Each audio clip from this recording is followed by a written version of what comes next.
10 दिन पहले रुक गए। मुझे लगता है कि चुनाव तक की जो रणनीति थी उसमें एक कोई ना कोई खामी रह गई ईपीएस 95 की लीडरशिप में, कि उन्होंने चुनाव की रणनीति नहीं बनाई, चुनाव तक की रणनीति नहीं बनाई।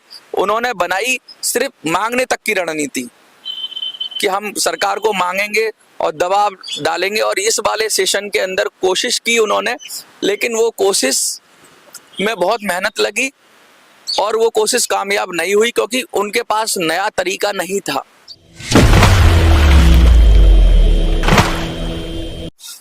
हो गई है पीर पर्वत सी पिघलनी चाहिए, इस हिमालय से कोई गंगा निकलनी चाहिए। सिर्फ हंगामा खड़ा करना मेरा मकसद नहीं, मेरी कोशिश है कि ये सूरत बदलनी चाहिए, सूरत बदलनी चाहिए, सूरत बदलनी चाहिए। नमस्कार साथियों, मैं मनोज स्वराजी स्वागत करता हूं आपका मिनी संसद के मंच पे। क्यों पढ़ा मैंने ये शेर क्यों पढ़ा? मेरी कोशिश है कि ये सूरत बदलनी चाहिए। ये जो सूरत है ईपीएस 95 की, जिसमें 750, 1000, 1250, 1500 पेंशन मिल रही है, जिससे आदमी का एक टाइम का खाना तो क्या, 2 फोन का डाटा लेना भी बड़ा मुश्किल हो रहा है। ऐसी सूरत बदलनी चाहिए। कैसे बदलेगी ये सूरत, इसी पर है आज का ये वीडियो। और मैं आप लोगों से हाथ जोड़कर इल्तिजा करता हूँ, खासकर लीडरशिप से, क्योंकि लीडरशिप भी बहुत, जो ईपीएस 95 की लीडरशिप है उसने बहुत काम किया है। ऐसा काम, वृद्ध जनों का सबसे बड़ा संगठन खड़ा कर देना, ये कोई छोटा काम नहीं है। हजारों लाखों लोग जोड़ रखे हैं आज। लेकिन मुझे ऐसा लगता है कि अब जब बिल्कुल जब संघर्ष पूरी शक्ति से करना चाहिए था चुनाव के नजदीक, तब कहीं ना कहीं जाकर मनोबल टूट रहा है। खासकर हमारी लीडरशिप का, टॉप लीडरशिप का मनोबल बहुत टूट रहा है। और इस समय उनके अंदर, जैसे हनुमान जी को उनकी शक्ति याद दिलाई थी ना जामवंत जी ने, कि जाओ, तो अब ये समंदर फलांग सकता है, कोई पार कर सकता है, तो वो कौन है? वो आप हो। मैं फिर से यही कोशिश करूंगा, जो ईपीएस 95 की लीडरशिप है उनको ये बताने की कोशिश करूंगा कि बस आप बिल्कुल नजदीक हो मंजिल के। आपने जितने तरीके करने थे कर लिए। अगर आप हमें इजाजत दो, अगर आप हमारी बात सुन लो, और सिर्फ, मैं ज्यादा नहीं कहता, सिर्फ 2 महीने, ये 2 महीने मई तक अगर आपने वो जो हम कह रहे हैं वो कर दिया, तो मेरी गारंटी है, मनोज स्वराजी की गारंटी है, कि मोदी सरकार घर चल के ईपीएस 95 देने आएगी आपको। पहले भी मैंने एक बार कहा था कि आप कैसे मुद्दा उठा सकते हो, उसमें बहुत कम लोग इन्वॉल्व हुए। मैंने ट्विटर की बात की थी जब, उस समय तो बहुत कम लोग हुए, लेकिन धीरे धीरे बढ़े, और मुझे खुशी हुई कि कम से कम 100 लोगों ने ट्वीट किया।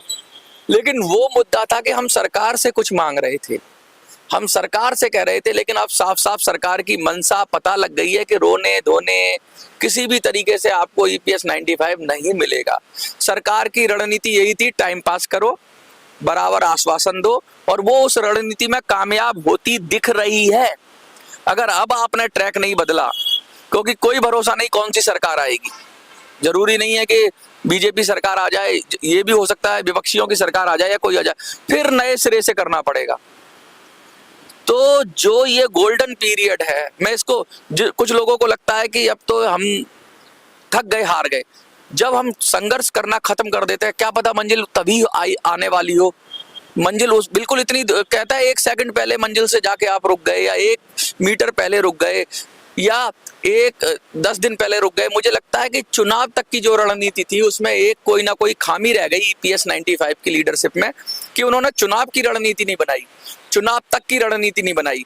उन्होंने बनाई सिर्फ मांगने तक की रणनीति, कि हम सरकार को मांगेंगे और दबाव डालेंगे। और इस वाले सेशन के अंदर कोशिश की उन्होंने, लेकिन वो कोशिश में बहुत मेहनत लगी और वो कोशिश कामयाब नहीं हुई, क्योंकि उनके पास नया तरीका नहीं था। लेकिन मैं मनोज स्वराजी, और मैं अपने बिहाफ पे नहीं, अपनी पूरी ताकत के बिहाफ पे बोल रहा हूँ। जितना हम लोगों को समझ है, जितना हमें पॉलिटिकल अनुभव है, और जितना हमें पता है कि भाई राजनीति में कैसे मिलता है न्याय, कैसे मिलता है आपका हक, उस हक को लेने के लिए मांगने से भीख भी नहीं मिलती। बिन मांगे मोती मिले और मांगे मिले ना भीख। मांगने से भीख भी नहीं मिलती, और कोई राजा कभी मांगने से किसी को दिया नहीं आज तक। अगर दिया हो तो मुझे नहीं पता, आप लोग बता दीजिए।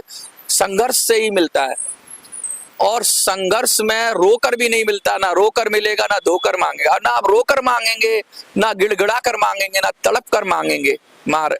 देखो, मरता क्या ना करता, मिल तो रहा ही नहीं है आपको, मिल तो रहा ही नहीं है आपको। अगर मिल रहा हो, बीरन जी कहते हैं अक्सर कि हम इतना रोएंगे, इतना गिड़गिड़ाएंगे कि हम उनको झुका लेंगे। लेकिन जब कहते हैं ना, वो झुकना ही नहीं चाहता, या आपके रोने गिड़गिड़ाने से उसको कोई फर्क नहीं पड़ रहा है सत्ता को, तो आपको अब उस स्टेप से आगे निकलना होगा। और उस स्टेप से आगे निकलने के लिए अगर आप कहोगे, अगर आप कमेंट में यस करोगे, और अगर मुझे 100 के करीब कमेंट आए कि हाँ मनोज जी बता दो कैसे कैसे मिलेगा, तब मैं वीडियो बनाऊंगा इस पर। मुझे लगभग 50 से 100 लोग, मैं आपको फिर दोहरा रहा हूँ, 50 से 100 लोग, 50 भी आ गए तो मैं सोचूंगा। 50 कमेंट अगर समर्थन में आ गए कि नहीं, वो तरीका बताओ जिस तरीके से EPS 95 मिल जाएगा, और इन 2 महीनों के अंदर मिल जाएगा, चुनाव से पहले पहले मिल जाएगा। वो तरीका बता दो, वो तरीका बता दो जिससे चुनाव तक प्रेशर बनाया जाए और कुछ ना कुछ EPS 95 पर हो जाए, या फिर चुनाव तक ऐसा प्रेशर बन जाए कि आपको देने पर मजबूर हो जाए जो भी नई सरकार है। पहले सेशन में ही आपको, जैसे ही चुनाव के बाद एक बजट आएगा, उस बजट में सीधा सीधा मजबूर हो जाए वो कहने को। ऐसा तरीका बता दूंगा मैं आपको। कहने का मतलब, इन 2 महीनों में, 3 महीनों के अंदर EPS 95 में, मैं 7,500 की बात नहीं कहता, क्योंकि वो जो कह रहे हैं वो अलग मैटर है। ये जो 7,500 दे दो, मिनिमम पेंशन दे दो, इतनी बड़ी बड़ी पोथी रख रखी है, मैं ये बात नहीं कहूंगा। आप कमेंट में यस लिखोगे कि हाँ मनोज बताओ, तब मैं बताऊंगा कि क्या करना है आपको। याचना नहीं अब रण होगा, याचना नहीं अब रण होगा, संग्राम महाभीषण होगा। और ये छोड़ दो कि आप बुजुर्गों, ये शरीर का संघर्ष नहीं है, ये दिमाग का संघर्ष है। और आप, ये सिर्फ दिमाग का संघर्ष है, ये समझ का संघर्ष है। और मुझे लगता है कि बुजुर्गों से ताकतवर अनुभव और समझ में कोई नहीं है। जवान लोगों के पास जोश होता है, लेकिन इस आंदोलन को जवान लोग नहीं चाहिए। मैं फिर कह रहा हूं, हम जिस आंदोलन की बात करेंगे उसमें जवान आदमी तो चाहिए ही नहीं, उसमें बुजुर्ग ही चाहिए। और 2 महीने के अंदर बुजुर्ग ही उस काम को कर सकते हैं। वो ऐसा काम है, अगर वो आपने कर दिया तो मैं अगली वीडियो में आपको बताऊंगा। अगर आप इस वीडियो के अंदर आप बताओगे ना कि भाई हाँ बता दो मनोज, बता दो कैसे करना है हमें, तो मैं आपसे वो आइडिया शेयर करूंगा, आइडिया शेयर करूंगा।